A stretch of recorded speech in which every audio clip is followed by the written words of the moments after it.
Hi, I'm Patrick Fodor from Klimatic Group, and I'm here with. Hi, I'm Patrick from Marbl. Great, nice to see you here. Yes.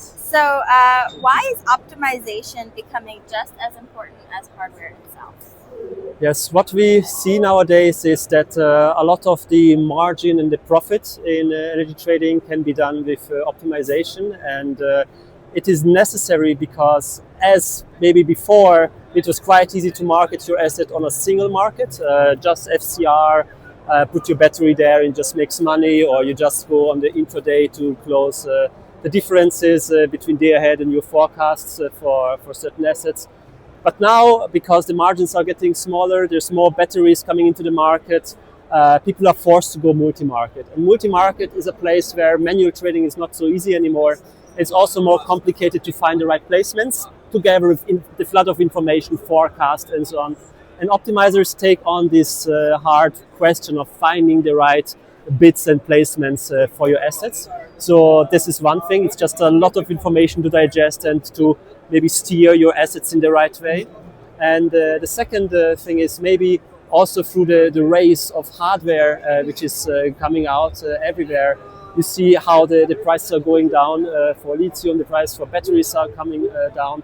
And this also leads to a thing where when we have more and more PV, more and more batteries installed, PV is at a place in Germany where it's getting curtailed if there is too much. So we need to somehow displace and control it. And that's also another thing that optimizers are taking care of. Okay, great. And how can operators balance revenue opportunities across all these multiple markets without increasing operational complexity?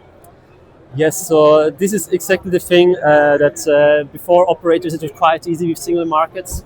But now, as it's necessary to go with multiple markets, they had certain different choices. Either I start integrating with providers for intraday trading, then I have to integrate with their IT system, then I have another provider for different kind of trading, forecasting system. I integrate with each of them, and then I have to maintain all of these integrations. And this adds operational complexity, maintenance, APIs are breaking, systems are going down. So this is why there is now a shift to offloading all of this to the optimizers. The optimizers are also taking care of the trading themselves and taking care of communication with the exchanges, partly even maybe doing the nomination. And this makes it really easy for the asset operators themselves, because now they can focus on what's going on with my asset, with the land, with the financials of my project. I don't have to worry about the operational part of trading the asset anymore. And let's think of the best case scenario with the PV and BESS project. Yes. What would the most best case vision look like for you? Yeah, it's for PV. It's really interesting if you look at Austria and Germany. The capture rate has decreased to about 60% now. So if I build a new PV system compared to earlier, it's only making 60% of the profit, because at noon there is so much energy, there's so much solar produced, the prices are going down. So what we probably are likely to see is not anymore like before, PV systems standalone, but PV and BESS systems put together. These will probably likely be new systems that we need to build, because for old systems, when you have said, what can I build on a certain area, it was approved to build PV systems there and not a battery, right? Maybe there's no place, maybe there's certain restrictions, and you cannot add on batteries so easily to a lot of the projects.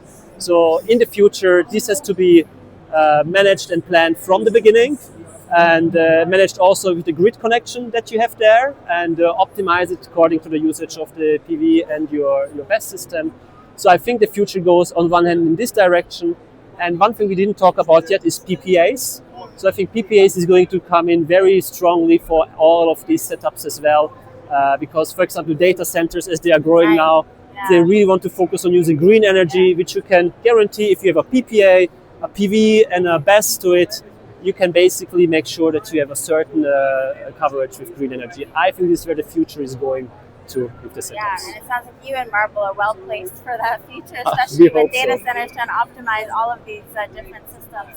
So thank you so much, and have a great time at Intersolar. Absolutely, thank you a lot.